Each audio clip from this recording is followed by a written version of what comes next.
वन्दितु सौसिद्धे ध्रुवमचलमणोऽवङ्गतिं पते ओचामि समयपावुळ विनमोऽसुतकेवलीमणिगं नमः समयसाराय स्वानुभूत्या चकासते चिस्वभावाय भावाय सर्वभावान्तरक्षिणे।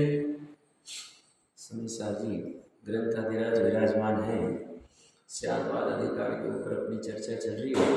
वस्तु तत्व की व्यवस्था समझने का प्रयास कर रहे हैं। आत्म वस्तु की प्रसिद्धि करने की चर्चा चल रही है।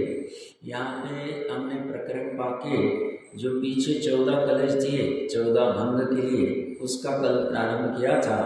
उसमें 248, 249 दो कलश हम देख पाए और 5 कलश देखे और फिर साथ में ये चलता रहेगा तो दोनों सरलता आएगी, क्योंकि कलश में और थोड़ा अच्छे से खोला हुआ है, कठिन भाषा नहीं है। वहाँ थोड़ी कठिन भाषा लग रही थी।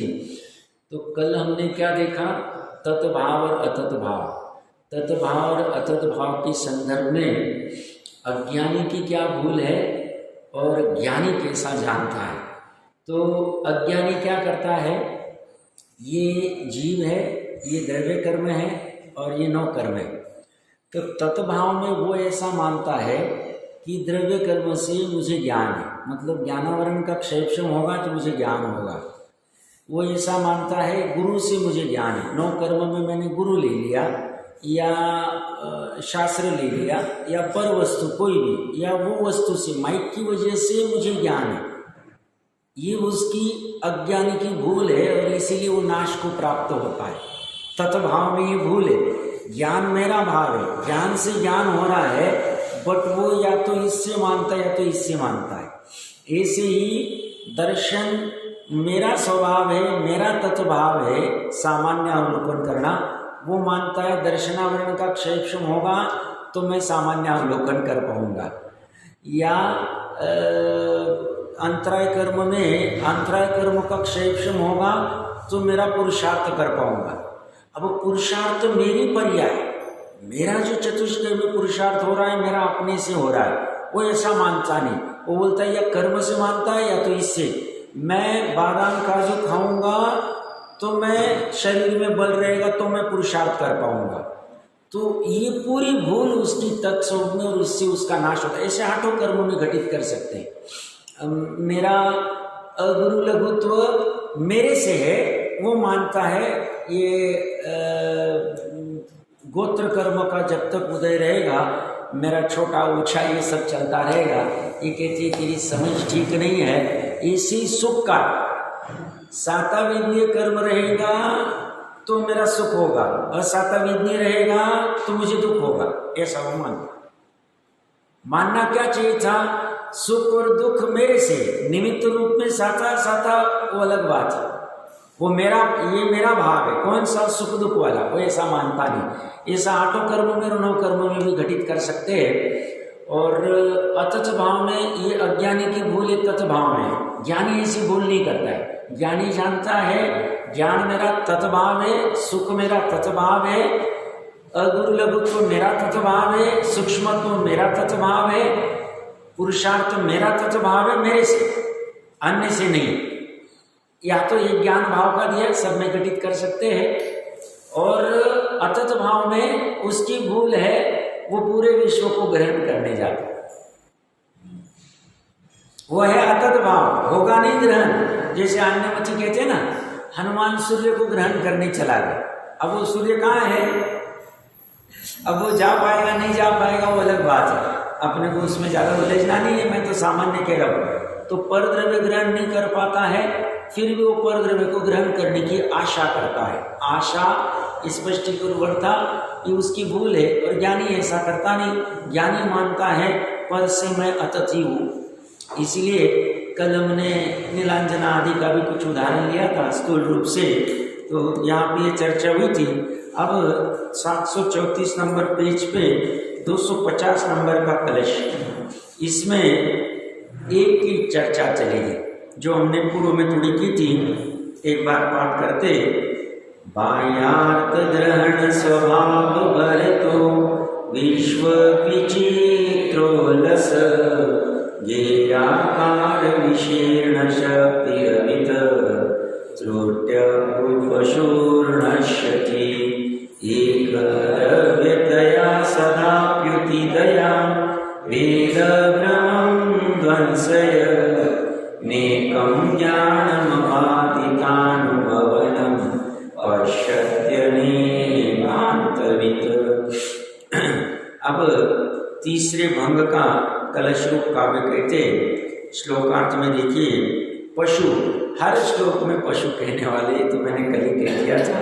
पशु अर्थात सर्वथा एकांतवादी अज्ञानी, बाह्य अर्थ ग्रहण स्वभाव भरत, बाह्य पदार्थों को ग्रहण करने के ज्ञान के स्वभाव की अतिशयता के कारण, ज्ञान की इसी स्वभाव से अतिशयता है। क्या है?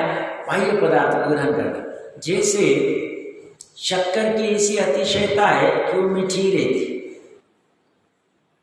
नमक की इसी अतिशयता है वो खारी रहती, मिर्च की इसी अतिशयता है वो तीखी रहती, इसी ज्ञान की इसी अतिशयता है ऊपर द्रव्य को ग्रहण कर ले। अतिशयता को समझने का प्रयास करना। मैं क्या कह रहा हूँ, ये अति शक्कर की मीठेपन की अतिशयता अन्य में नहीं, उपचार से स्थूल उदाहरण है, बट अपेक्षा समझना। ऐसे ही बाह्य पदार्थों को ग्रहण करने की, बाह्य प्रकार पदार्थों को ग्रहण करके ज्ञान के स्वभाव की अतिशयता के कारण विश्व विचित्र उल्लसत ज्ञाकार विशीर्ण शक्ति, चारों ओर सर्वत्र प्रकट होने वाले अनेक प्रकार के ज्ञाकारों से जिसकी शक्ति विशीर्ण छिन्न छिन्न हो गई, ऐसा होकर खंड खंड हो गई। खंड खंड हो गई मतलब कभी कुछ गेय झलक रहा है, कभी कुछ गेय झलक रहा है, कभी कोई आकार झलक रहा है, कभी कोई आकार झलक रहा है, आकार बदलते जा रहे हैं ये आकार, और इसमें वो खंडित हो रहा है, खंड खंड रूप भेद रूप अनुभव कर रहा है। खंड विशीर्ण छिन्न भिन्न हो गई है, ऐसा होकर अर्थात अनेक जीवों के आकार ज्ञान में ज्ञात होने पर ज्ञान की शक्ति को छिन्न भिन्न खंड रूप हो गई मानकर स्वयं खंडित होता हुआ मानता है। खंडित है नहीं वो अखंड एक को ग्रहण नहीं कर पा रहा, पकड़ नहीं पा रहा, और अनुभव क्या कर रहा है, जैसे जैसे ये बदलते वैसा वैसा मैं खंडित होता जाता हूँ, छिन्न भिन्न होता जाता हूँ। ये बदले तो मैं भी बदल गया, अनेक रूप हो गया मैं, खंड खंड हो गया मैं, भेद रूप हो गया मैं। तो ऐसा मानकर अभितः त्रुट्यन्न संपूर्णतया खंड खंड रूप होता हुआ, पूर्ण खंडित होता हुआ, अर्थात खंड खंड रूप अनेक रूप होता हुआ। खंड रूप होता हुआ मतलब अभी जैसे मनुष्य पर्याय, ये मेरा गेय, शरीर मेरा गेय, उसे जानकर मैं शरीर रूप हो गया, मैं मनुष्य रूप हो गया, खंडित हो गया। मैं ज्ञान रूप रहा नहीं, मैं एक रूप रहा नहीं। जैसा मैं नित्य निबोध में था वैसा एक रूप मैं वर्तमान में अनुभव नहीं कर रहा हूँ, वैसा जान नहीं रहा हूँ, और मैं अपने आप को मनुष्य रूप अनुभव कर रहा हूँ, रोगी रूप अनुभव कर रहा हूँ, निरोगी रूप अनुभव कर रहा हूँ। मैं अपने आप को धनवान रूप अनुभव कर रहा हूँ, निर्धन रूप अनुभव कर रहा हूँ, अनुकूल रूप अनुभव कर रहा हूँ। सातविद्य का उदय है तो वैसा अनुभव करूंगा, खंडित रूप में अनुभव करता हूँ। बहुत धन आ गया तो मैं सुख का अनुभव कर रहा हूँ, और धन चला गया दुख का अनुभव कर रहा हूँ। मेरी अनुभूति किससे हुई? ज्ञान में जो गेय झलके उससे हुई। वो गेय आकार के अनुसार मैं खंडित होता जा रहा हूँ। तो कभी हंस रहा हूँ, कभी रो रहा हूँ, कभी हंस रहा हूँ, कभी रो रहा हूँ, कभी चिंता में हूँ, कभी सुख में हूँ। ऐसी ऐसी परिणति मेरी बदलती जा रही। हम कहते हैं ना, आधे घंटे पहले तो अच्छा था, हंस रहा था, अभी उसका सिर कैसे दुखने लग गया, वो परेशान कैसे हो गया, बस चिंता आ गई उसको, वो गेय को उसने खंडित रूप में अनुभव कर लिया। उसी समय में वो एक को अनुभव नहीं कर पाता है, चैतन्य को अनुभव नहीं कर पाता है, शुद्ध को अनुभव नहीं कर पाता है, सुख के गंध को अनुभव नहीं कर पाता है और उसकी वजह से दुखी रहता है। तो ये कहता है खंड खंड रूप होता हुआ, अर्थात खंड खंड रूप अनेक रूप होता हुआ, जैसे जैसे ये झलकेंगे वैसा वैसा होता हुआ नश्यति, नष्ट हो जाता है, नाश को प्राप्त होता है। अनेकांतविद और अनेकांत का जानकार, अनेकार का विद्वान समझदार, सदा अपि उदितया एक द्रव्यतया, सदा उदित प्रकाशमान एक द्रव्यत्व के कारण। द्रव्यत्व कैसा है? एक जैसा है, उसमें अनेकपना नहीं हुआ है, पर्याय में अनेकपना हुआ है, द्रव्यत्व में एक पना ही रह गया। तो मतलब भाव, द्रव्य का वह भाव जो अनादिकाल से बना हुआ है, अनंत काल तक बना रहेगा, उस द्रव्यत्व, एक द्रव्यत्व के कारण जो प्रकाशमान है, सदा उदित है, अभी वर्तमान में भी उदित है। हमें जानने में नहीं आ रहा है, वो हमारी भूल है। जैसे वर्तमान में भी अभी यह आकाश द्रव्य, धर्मास्तिका द्रव्य, अधर्मास्तिका द्रव्य हमें इंद्रिय से तो कभी दिखेगा ही नहीं, मति श्रुति ज्ञान से परोक्ष दिखेगा, केवल ज्ञान में साक्षात दिखेगा। तो वो रहते हुए भी जानने में नहीं आया, सदा उदित है, सदा अस्तित्व है, प्रकाशमान है वो। ऐसे ही हमारा एक द्रव्यत्व सदा उदित है। अज्ञान अवस्था में जान नहीं पा रहे, वह हमारी कमजोरी, हमारी अज्ञान की परिणति। जान पा रहा है उसके ज्ञान का पुरुषार्थ, कि उसने उसको जानने का प्रयास किया, भाव किए और जान लिए। क्या कह रहे वो? सदा उदित है, जो एक द्रव्यत्व है, सदा प्रकाश, अस्त को प्राप्त होता ही नहीं, कभी भी नहीं होता है। एक इंद्रिय से असंगी पंचेंद्रिय उस भाव में उसको अनुभव नहीं कर पाए, बट ये स्यादवादी अनेकांतवादी संगी पंचेंद्रिय की अवस्था में इसको कर लेते, इसको कर लेते। ऐसी विशेषता है इसकी। ये क्या कह रहे हैं? सदा उदित एक द्रव्यत्व के कारण भेद भ्रमम ध्वंसयन, भेद के भ्रम को नष्ट करता हुआ, खंड खंड बने को नष्ट करता हुआ, अनेक आकार को नष्ट करता हुआ। अनेक आकार को कैसा नष्ट करेगा? गौण करके। अनेकता को विरोध नहीं करता, अनेकता है, बट अनेकता को गौण करने की कला आ गई और एकता को ऊर्ध्व करने की कला आ गई उसके पास। वो कहाँ हुआ? ज्ञान में हुआ, ज्ञान में कर लेता है। तो एक द्रव्यत्व के कारण भेद के भ्रम को नष्ट करता हुआ, अर्थात ज्ञेयों के भेद से ज्ञान में सर्वथा भेद बढ़ जाता है, ऐसे भ्रम को नाश करता हुआ एकम अबाधित अनुभवणम ज्ञानम, जो एक है, सर्वथा अनेक नहीं है, और जिसका अनुभवन निर्बाध है, उसमें बाधा नहीं आती।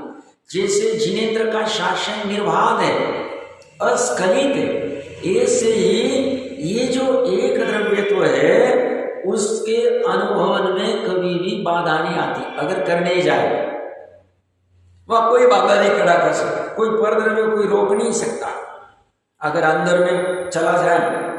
इसलिए गज कुमार आदि ये बाहर में कुछ भी हो रहा है, बट उनके उसमें बाधा नहीं खड़ी कर रहे। क्यों? उनको रोक नहीं पा रहे बाहर की परिस्थिति। उनका उपादान, क्षणिक उपादान वहां चला गया। कहाँ चला गया? उस एक द्रव्यत्व के पास चला गया, वहीं मस्त लीन हो गया है। उन्हें कोई बाधा नहीं, कोई बाधा नहीं खड़ी कर सकता। यहाँ पे बाहर में अपने को आश्चर्य होता है, इतने इतने उपसर्ग हुए और इनको कैसे, क्या मतलब कोई भी दुख नहीं हो रहा है, भय नहीं हो रहा है, खेद नहीं हो रहा है, विषाद नहीं हो रहा है, क्या कला होगी? एक में निर्बाध में अनुभव में चले जाते। ये ऊपर की भूमिका जैसे जैसे बड़ी हुई हो सकती। अब ये तो छठवें सातवें गुणस्थान के मुनिराज की है, नीचे भी चौथे पांचवें में भी कुछ कुछ काल के लिए ऐसे अनुभव में आ सकते हैं। तो यहाँ पे कह रहे हैं जो एक है सर्वथा अनेक नहीं, कथनचित अनेक है, वो हम आगे चर्चा करेंगे, बट कथनचित एक है, उस एक को इसने अनुभव कर लिया है, उसकी वजह से वो पर ज्ञाकार अनुरूप अनुभव नहीं कर रहा, वैसा प्रतीति नहीं कर रहा। सर्वथा अनेक नहीं है और जिसका अनुभव निर्बाध है, ऐसे ज्ञान को पश्यति देखता है, अनुभव करता है, ऐसे त्रिकाली आत्मा को अनुभव करता है। एक वाला, अभेद वाला, अखंड वाला, खंड खंड वाला नहीं, ऐसा अनुभव करता है और फिर सुख में रहता है, आकुलता में आता नहीं। निराकुल होने का इच्छा ही सच्चा उपाय, बस उसका भान होना चाहिए आपने उस ध्रुवत्व का। महाभारत में देखिए क्या कह रहे, ज्ञान है वह ज्ञेयों के आकार में परिणमित होने से अनेक दिखाई देता है, इसलिए सर्वथा एकांतवादी उस ज्ञान को सर्वथा अनेक खंड खंड रूप देखता है। ज्ञान में ऐसा निज का नाश करता है। और शादवादी तो ज्ञान को ज्ञाकार होने पर भी सदा उदयमान द्रव्यत्व के द्वारा एक देखता है। मतलब अभी पर को भी जान रहे हैं तो ज्ञान में ज्ञेय आकार झल के है, बट ये अंदर में जो जानने में आ रहा वो ज्ञान ही ऐसा जानना, बाहर के ज्ञेय जैसा आकार है बट वो ज्ञान आकार है, ज्ञेय आकार नहीं, ऐसा ये जान ले साथ में। कैसे जान पाते हैं? उनके पास वो कला आ गई, ज्ञेय रूप अनुभव नहीं कर पाते। 72 कलाओं में ये कला, ये अध्यात्म की कला में ये पकड़ लेता है। तो वो कहते हैं शादवादी तो ज्ञान को ज्ञाकार होने पर भी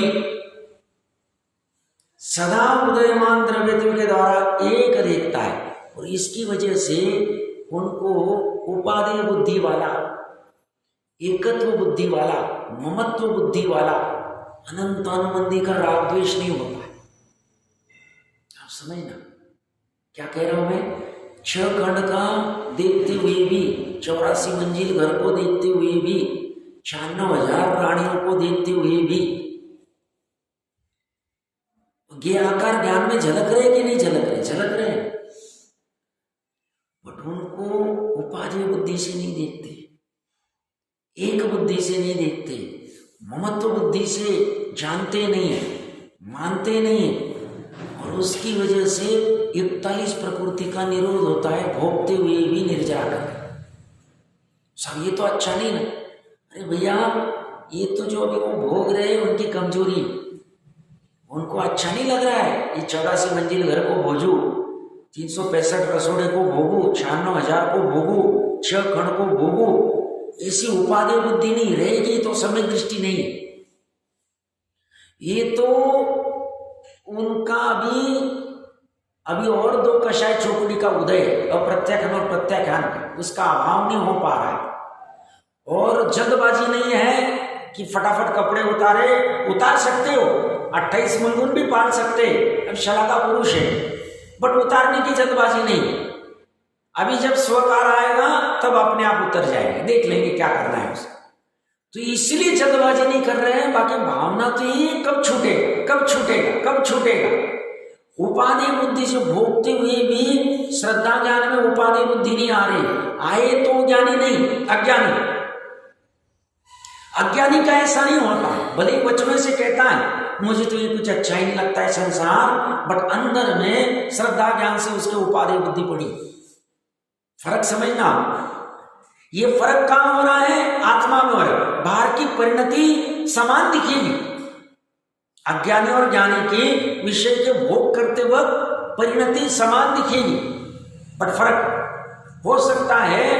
कोई अज्ञानी होगा, कषाय की मंदता है, तो बाहर के भोगों को भोगे भी नहीं और संतोष में रहे, बट वो मंद कषाय होगी।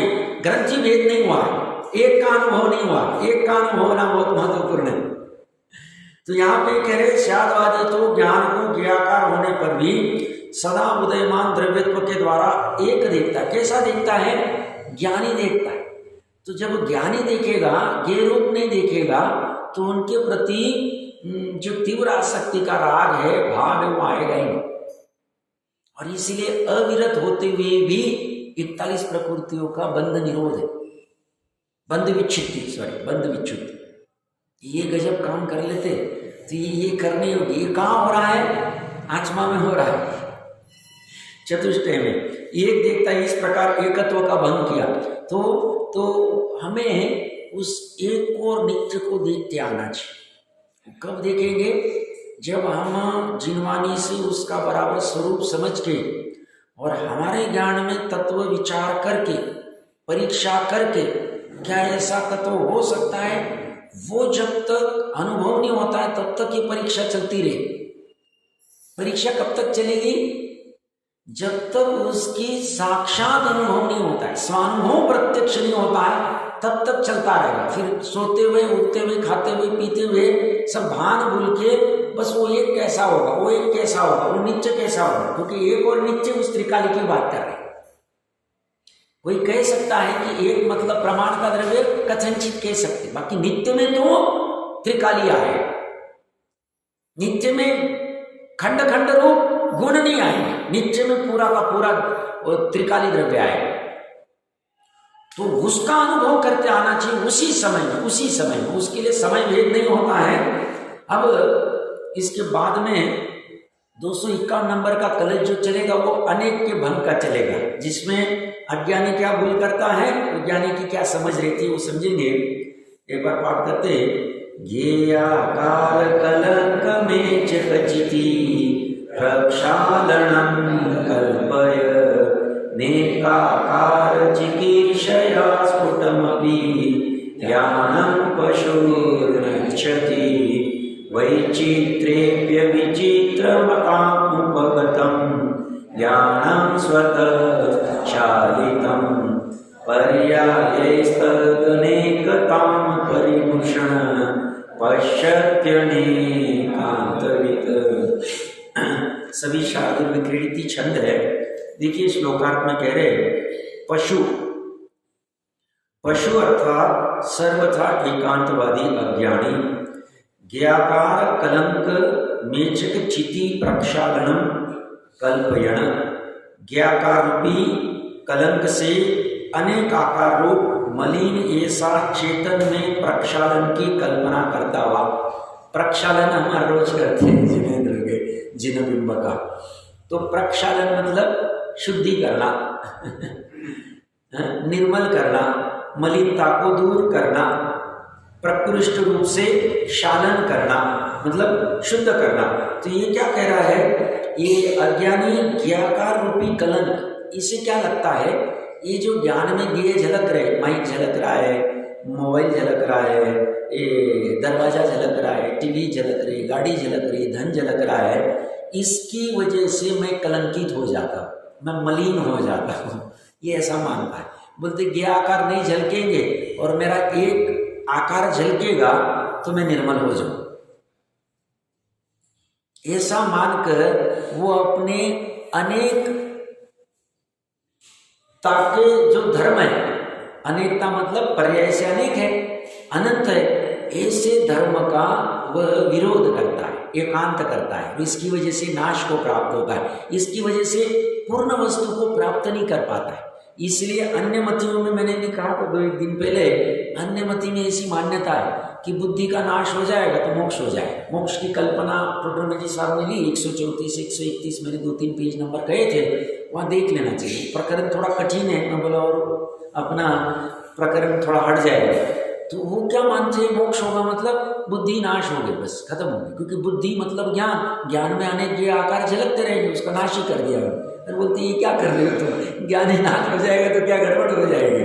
तो यहाँ पे ये क्या कह रहे हैं, ज्ञाकार रूपी कलंक से अनेक आकार रूप मलिनता से ऐसा चेतन में प्रक्षालन की कल्पना करते हैं। चेतन को शुद्ध करो, कैसे करो? अभी कौवा काला है, काले कौवे को हम कितना पत्थर से या कोई वस्तु से, साबु सोडे से, साबु सोडा तो अवश्य होता है, बट अभी कल्पना भूमिका अनुसार भी यूज करना छूटा नहीं है, बट श्रद्धा में क्या रखना, तो उससे कितना हम उसको धोएंगे तो सफेद हो जाएगा, काली मां नष्ट हो जाएगी। जैसे श्रीमद जी कहते थे ना कि गृहस्थी की काली काजरी की कोठरी, कितना भी सयाना करे कि मैं काली मां लगने नहीं दूंगा, प्रक्षालित ही रहूंगा, शुद्ध ही रहूंगा, वो बोलते अच्छी से जाओ, बैंड बज जाता है वहाँ। वो नहीं, तुम कितना भी सयाने रहो, काली माँ लेके आओगे तो, कितनी भी होशियार हो, कितना भी विद्वान हो। अभी 2-3 दिन पहले कोई प्रश्न पूछ रहा था कि आइडल विद्वान और लर्नड विद्वान, विद्वान मतलब ज्ञानी, जो ये प्रवचन आदि करते हैं, उसमें क्या फर्क है? तो बोला विद्वान कभी भी आइडल नहीं हो सकता, आइडल पंच परमेष्टि होते। क्यों? विद्वान में भी अपनी कुछ ना कुछ कमजोरी पड़ी रही थी, वो पूर्णता से निर्मल नहीं हो सकता। इसलिए पंच परमेष्टि ही आइडल है, मतलब एकदम प्रॉपर जिसे कहते हैं। इनमें कमजोरी रहेगी, प्रवचन करना अलग बात है और आइडल होना अलग बात है। वो तो चरित्र की जब प्रचुरता आएगी 6वें 7वें गुणस्थान में भावलिंग के साथ में, तब कहा जाएगा।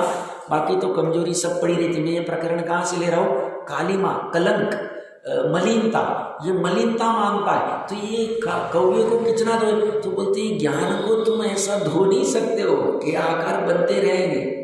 कब तक बनेंगे? अनंत काल तक बनते रहेंगे, उसका स्वभाव है। मैंने कल परसों ही कहा था, निगोद अवस्था में भी अक्षर के अनंतवे भाग इतना ज्ञेय झलकता रहता है। स्वज्ञेय तो झलकेगा नहीं अपनत्व रूप से, क्योंकि एक इंद्रिय अवस्था है, पर ज्ञेय झलकता है। अक्षर के अनंतवे भाग इतना कि वही ना ज्ञेय झलकना अनादिकाल से चल रहा है। नित्य निगोद में एक समय के लिए रुका नहीं। ऐसा नहीं रात के समय में ज्ञान खत्म हो जाता। कोई कहेगा साहब हम सोते हैं तो ज्ञेय आकार कहाँ जानने में आते? ज्ञानी कहते तभी भी जानने में आते। विग्रह गति में भी ज्ञेय आकार जानने में आते। अब वो क्या जानने में आते हैं के लिए, इसलिए अवधि ज्ञान उपयोग तो नहीं होगा, बट अवधि ज्ञान का क्षेम तो विग्रह गति में भी रहते। क्यों? तीर्थंकर आदि के जीव 3 ज्ञान के धनी होते। सोदर जो सर्वार सिद्धि आएंगे, अभी गर्भ में आने वाले हैं, भरत जी आदि आदिनाथ आए थे, तो वहां से निकले थे तो 3 ज्ञान लेके निकले थे कि नहीं निकले? 3 ज्ञान साथ में नहीं। ज्ञान का ज्ञेय आकार झलकना बंद नहीं होगा, उसे बंद करना नहीं। वो ज्ञेय आकार झलकते हुए भी रहट बंद होगी नहीं, वो बिना बंद हुए पानी पी लेना। तुम रहट को बंद करने जाओगे, पानी नहीं पी पाओगे। ज्ञान का नाश कर लोगे, जान नहीं पाओगे, तुम जड़ हो जाओगे। तो वो पानी रहट चलती रहे, पानी आता रहे, और उसमें भी हम उस ज्ञेय आकार रूप नहीं हो जाए, बस इतनी ही बात है। वो कला होनी चाहिए। वो कला कहाँ प्रकट होगी? ज्ञान में प्रकट होगी। ज्ञान में इसी सामर्थ्य, पर्याय में इसी सामर्थ्य अनंत की हुई हमारी भी होगी। ठीक है, समय लगेगा, बट हम विचार करेंगे क्या ऐसा पॉसिबल है कि ज्ञेय झलकते रहे और ज्ञान उस अनेक रूप नहीं हो जाए, और एक रूपता को जानने में कर सकते, कोई बाधा नहीं। उस अनेक रूप को ज्ञेय को झलकने दे, कोई झलकने में हमें रोकने में क्या प्रॉब्लम? नहीं तो हालत खराब हो जाएगी अनंत सिद्धों की। अनंत सिद्धों को हर समय 3 लोग 3 काल जानने में आ रहा है। जानने से क्या प्रॉब्लम? जानने से कोई कालिमा प्रकट नहीं होती। इसका मतलब उन्हें सिद्ध का स्वरूप पता नहीं, आत्मा का स्वरूप पता नहीं। किसे? जो एकांतवादी। ज्ञान का स्वरूप पता नहीं। अब जब स्वरूप ही पता नहीं तो अन्य कल्पना कर बैठा तो नाश को प्राप्त हो जाए, तो वस्तु स्वरूप नहीं समझेगा। ये पूरा प्रयास क्यों चल रहा है? 14 भंग क्यों समझे जा रहे? वस्तु स्वरूप की सिद्धि करनी, वस्तु तत्व समझना है, आत्म वस्तु की प्रसिद्धि करनी। वो प्रसिद्धि देखो, वो स्वभाव है, बोलते हैं उसमें ऐसा अनेक आकार रूप होने। तो यहाँ ये कह रहे हैं ज्ञाकार रूपी कलंक से अनेक आकार रूप मलिन ऐसा चेतन में प्रक्षालन की कल्पना करता हुआ, चेतन को प्रक्षालित कर दो, अर्थात चेतन की अनेक आकार रूप मलिनता को धो डालने की कल्पना करता हुआ, एकाकार चिकीर्षया स्फुटम अपि ज्ञानम न इच्छति, एकाकार करने की इच्छा से ज्ञान को, यद्यपि वह ज्ञान अनेकाकार रूप से प्रकट है, तथापि नहीं चाहता। क्या नहीं चाहता? कि वो अनेकाकार रूप नहीं हो जाए। एक वो चाहता है एकाकार करना, इच्छा क्या है? एक आकार हो जाए।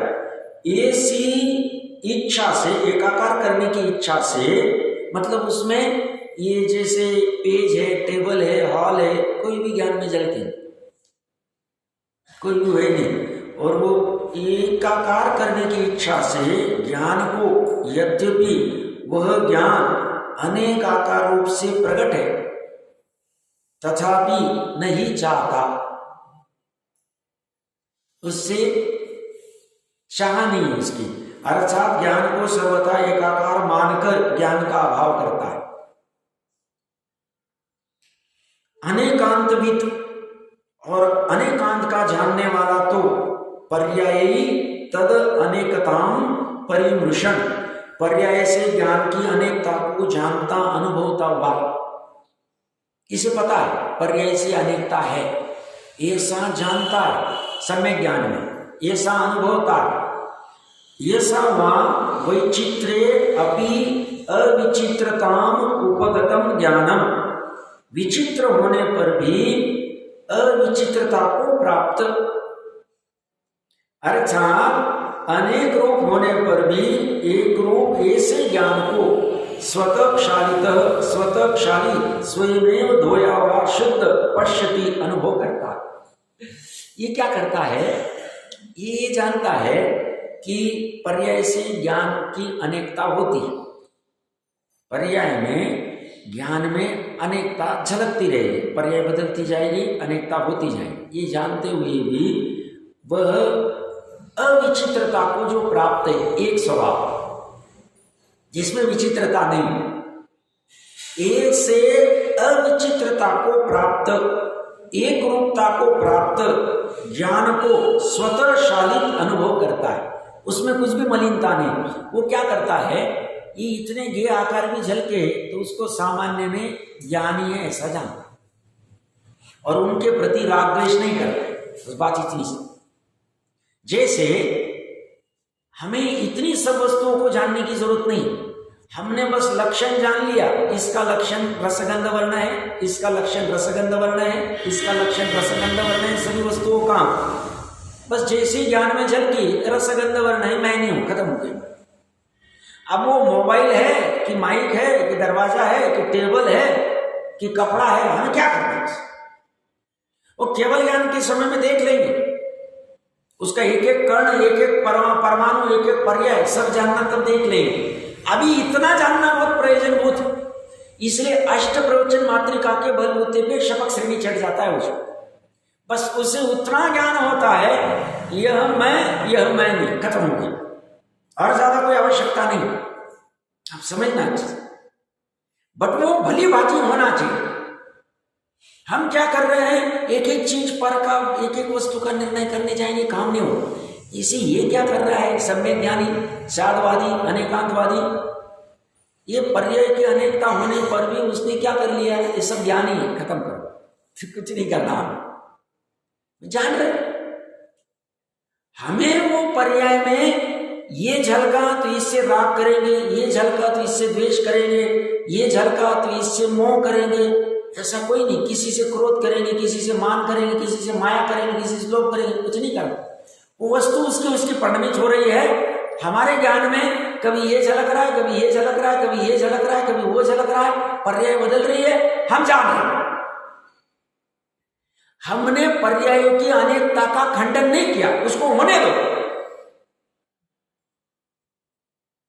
वैसा होते हुए भी हम मात्र अविचित्रता को प्राप्त ज्ञान का अनुभव करते, जानपने का अनुभव करते, ज्ञातापने का अनुभव करते, जानते देखते रहते, ये उसके पास कला है। इसलिए वो भरत जी के पास ऑफर लेके आए ना मंत्री, सबको लगता है भरत जी को दिमाग नहीं, उन्होंने ऑफर मान ली, अखाड़े में उतर गए और हार गए उस बाहुबली से, नालस्ती हो गई उनकी, मान भंग हो गया, क्या जरूरत थी, युद्ध करते थे। अरे वो समझदार थे, वो जानते थे ऐसी योग्यता है, क्या ये ऑप्शन ऐसा नहीं, ठीक है ऐसा कर, क्या करना है हमने जान लिया, खत्म हो गया। उस समय में हमने यश भी कह दिया, तो उस यश को भी हम जान रहे। मंत्रियों ने ऑफर दिया कि साहब आप दोनों ही उतर जाओ वहां पे अखाड़े में, हम सबको घसीटो मत, जो भी भाषा में दिया वो उनकी भाषा बहुत ऊंची होगी, मैं तो अपनी तरफ से बोल रहा हूँ। तो उस समय में वो क्या कह रहे, वो जो ज्ञान में झलक रहा है उसे भी जान रहे, और उनका अंदर में अप्रत्याख्यान की कषाय कह रही है, ठीक है ऐसा कर लेंगे, उसे भी जान रहे, दोनों को जान रहे, दोनों में जान बना बाकी जान, उसमें फर्क नहीं पड़ा। नहीं, मैंने हाँ नहीं कहना चाहिए था, नहीं कहना चाहिए था, बाद में पछताते बैठेंगे, मैंने कहाँ से हाँ कह दिया, फिर देखो चक्र उसके पास चला गया, फिर ये हो गया, मैं हार गया, मैं नीचे पड़ गया। कुछ चिंता नहीं। प्रकरण कहाँ से चल रहा है? अनेकता होती हुई भी एकता। अनेकता का खंडन नहीं कर रहा है, अनेकता है बट वो अनेकता ज्ञान रूप इसी कर रहा है। इसमें एक जैसी परिणति चलती, तीन लोक तीन काल के अनेक पदार्थों को पर्याय को जानते हुए भी सहज एकता चल रही है। ये कह रहे विचित्र होने पर भी अविचित्रता को प्राप्त। त्रिकाली कैसा है? अविचित्रता को प्राप्त। अपन बोलते ना विचित्र आदमी है, विचित्र व्यक्ति है, विचित्र काम हो गया है। विचित्र मतलब खराब, मतलब ऐसे चित्रित अनेक अनेक रूप में। चित्र किस कैसे थे? तो ऐसा होते हुए भी वह अविचित्रता को प्राप्त, अर्थात अनेक रूप होने पर भी एक रूप ऐसे ज्ञान को स्वतः क्षालित। एक रूप ज्ञान कैसा है? स्वतः शुद्ध है, स्वतः निर्मल है, स्वतः शालित है। इसे क्षालन करने की जरूरत नहीं है। अभी भूमिका अनुसार 5वें गुण स्थान तक, ये 10वीं प्रतिमा तक हर रोज नहाना पड़ेगा, शुद्धि करने के लिए, निर्मलता करने के लिए शरीर की। जब तक मुनिराज को कंपलसरी नहीं कि जिनबिंब का प्रक्षालन आदि करना, 5वें गुण स्थान तक चलता रहेगा, पर्टिकुलर प्रतिमा तक, उसके ऊपर वो भाव भी नहीं आता। ये सब हर रोज चलता रहेगा। ऐसे चलती हुई भी श्रद्धा में स्वतः क्षालित स्वभाव पकड़ में रहना चाहिए। स्वतः क्षालित स्वभाव में पकड़ में आने के लिए ये सब निर्मलता चलती जा रही है। ये भूमिका अनुसार ही व्यवहार में की जाएगी। किसके लिए? ये कहीं से प्रकट, ऐसे नहाने से वो प्रकट नहीं होगा, बट भान में रहना चाहिए कि मेरा स्वभाव स्वतः क्षालित है, मलिन हुआ ही नहीं। वो मलिन नहीं है, इसलिए मलिन पर्याय को निर्मल कर सकता है। एक्चुअल में क्या होता है? ये राग द्वेष की पर्याय, ये मलिन कहा जाता है। मलिन क्यों कहा जाता है? आकुलता उत्पन्न होती, कर्म बंधन होते, संसार में घूमना पड़ता है, इसलिए राग द्वेष को, मोह राग द्वेष को अच्छा नहीं कहा जाता। ये त्रिकाली शुद्ध आत्मा है, पूरा आत्मा है, और ये परद्रव्य के आश्रय से ये मलिनता होती रहती। अब जब भी ये शालित, स्वतः शालित स्वभाव है, जो अविचित्रता को प्राप्त है, जो अनेकता को प्राप्त नहीं है, अनेकता को पर्याय प्राप्त है, ये पर्याय अनेक, और वो सिद्ध अवस्था में गए, तो उस अनेकता को प्राप्त ये जब तक यह है तब तक ये मलिनी है। और जैसे नई पर्याय जो उत्पन्न होगी वो यहां नहीं जा रही, यहां आ रही है निर्मली। मलिन पर्याय कहीं दिखती ही नहीं। भूतकाल की मलिन पर्याय कहां दिखी? ज्ञान में दिख सकती, ज्ञान में देखने में बाधा नहीं, बट वो मलिन पर्याय को प्राप्त करने जावे कहीं नहीं, विलय को प्राप्त हो गई। क्यों? पर्याय का स्वभाव है, अगले समय में विलय को प्राप्त हो जाए। प्रकरण 2 मिनट का थोड़ा कठिन था, और समझना अच्छे से मैं क्या कहना चाह रहा हूं। मलिनता कान ये एक स्वतः क्षालित है, इसका आलंबन करे, पर्याय भी स्वतः क्षालित हो जाए, स्वतः निर्मल हो जाए। ये पर मेरे लिए मलिनता का कारण है, जैसे मैं इसका लक्ष्य करता हूं ये मलिनता से युक्त हो जाए। पर्याय स्वयं मलिन, बट वो मलिन अनादि अनंत नहीं है भवी जीव के लिए।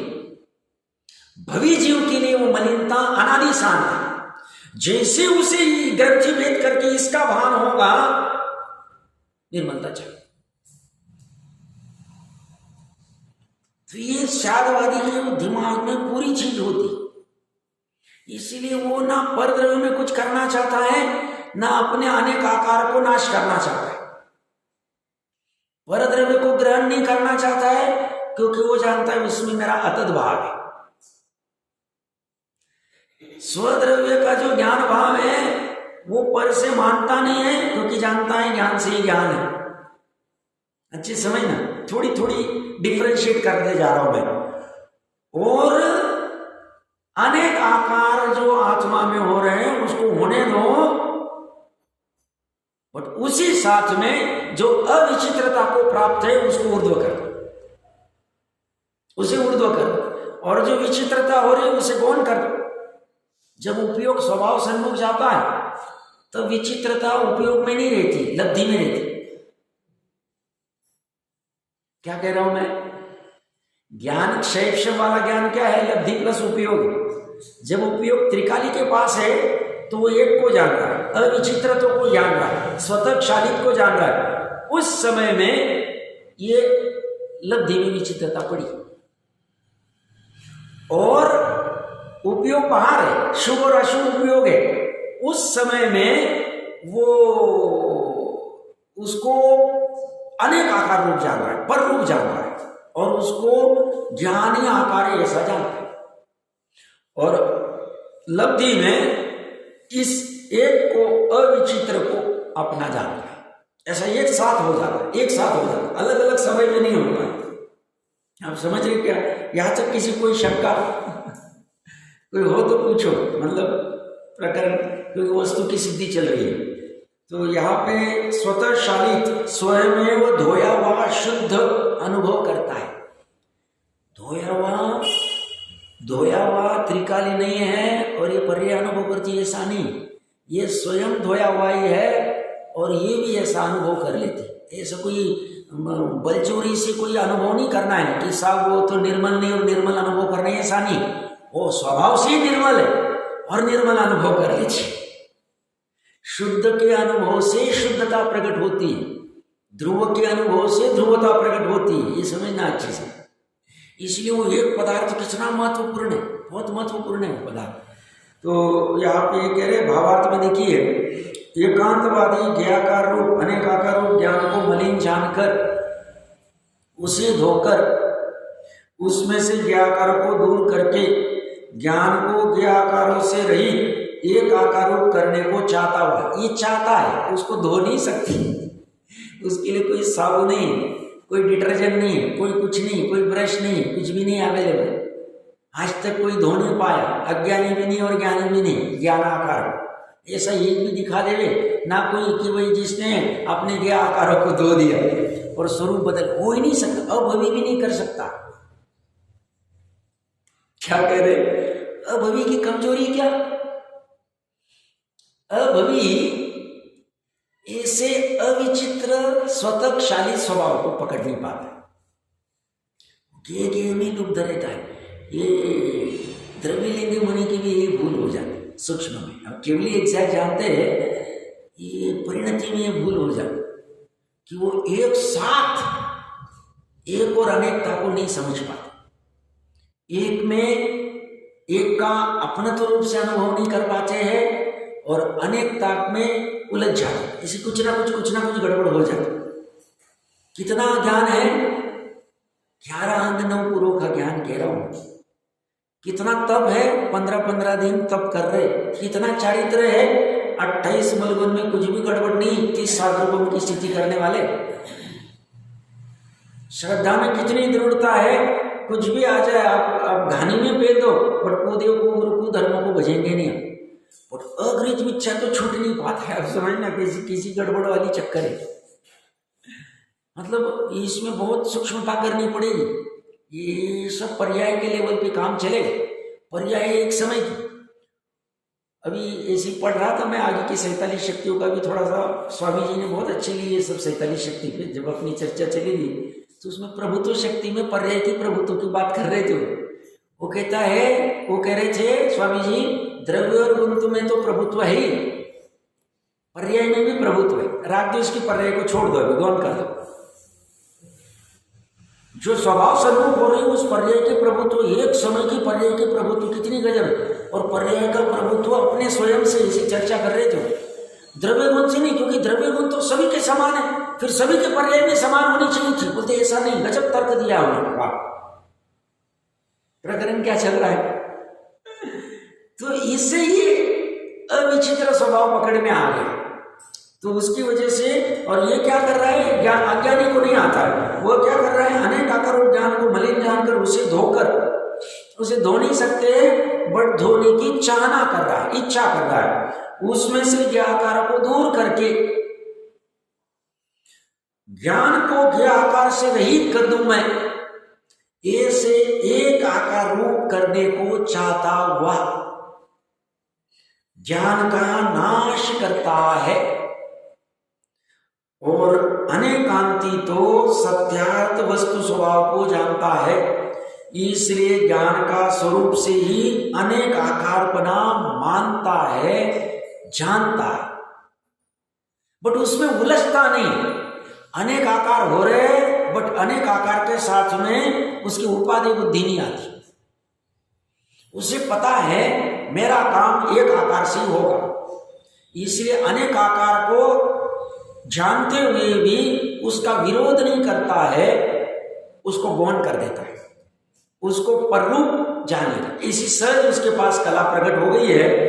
वो यहाँ पे कह रहे अनेकांती तो सत्यार्थ वस्तु स्वभाव को जानता है, इसलिए ज्ञान का स्वरूप से ही अनेक आकारपना मानता है। इस प्रकार अनेकत्व का भंग किया। कहा है तो अनेकत्व का, तो इसमें कभी भी हम इससे क्या करना कि हमें ये ज्ञान में गया आकार अनेक जानने से हम रोक नहीं सकते, उसको होने दो। हम बहुत बार करते ना, हमारे मन में कभी कोई खराब भाव आ गया तो हम क्या करते हैं, उसको दूर करना चाहते हैं, तो कुछ ना कुछ अलग इसमें जुड़ना चाहते हैं, कुछ करने चाहते हैं। ज्ञानी कहते हैं उस खराब भाव को होने दो, ये धीरे धीरे प्रैक्टिस से होगा। और प्रैक्टिस भी क्या अभी कहना, उसके ऊपर रहेगा योग्यता को, और हम उसको जान रहे हैं। हमें मान लो किसी के प्रति क्रोध का भाव आ रहा है, किसी को मारने का भाव आ रहा है, कहीं हिंसा का भाव आ रहा है, हो जाते कभी परिणति में हो जाते हैं, वो होने दो और जान उसे जान दो। धार्मिक काय आदि से हमें कुछ गड़बड़ नहीं करनी, चलने दो उस भाव। और जो क्या करते वहां से निकलने, कहीं टीवी देखने लग जाएंगे, मोबाइल पे चले जाएंगे, कहीं कुछ किसी से बातें करने लग जाएंगे, उससे ऐसा कितनी बार दूर हो गया। ये कहते हो होने दो उस अनेक आकार को, उसको जानते जाओ। तो वो जानने की एक विशेष कला है। हमने आज दो भंग देखे, एक और अनेक, ऐसे दो देखे हैं। अब ये चार की कल समराइज कर दूंगा, आप भी पढ़ के आना, विचार करके आना कि चारों में क्या कहा था। फिर स्वद्रव्य से अस्ति सतपना, पर द्रव्य से नास्ति, और स्व क्षेत्र से अस्ति, ये तीन करके फिर दोनों साथ साथ में हम प्रकरण को चलने देंगे।